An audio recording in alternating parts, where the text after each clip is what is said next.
Hi everybody. I just wanted to do a quick how-to video on how to reset that maintenance light.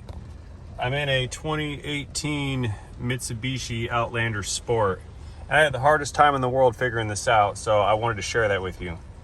So first things first, make sure your engine is turned off. Then we're going to go over here to this little info button, and we're going to go through the menu until you see the wrench, miles, and month. We're going to push and hold the info button. Nope. Push and hold. When it blinks, you just give the button a quick tap, and it will clear the maintenance records, reset them, and you should be good to go. Now we're just going to start the engine real quick to verify that it's off. Engine start.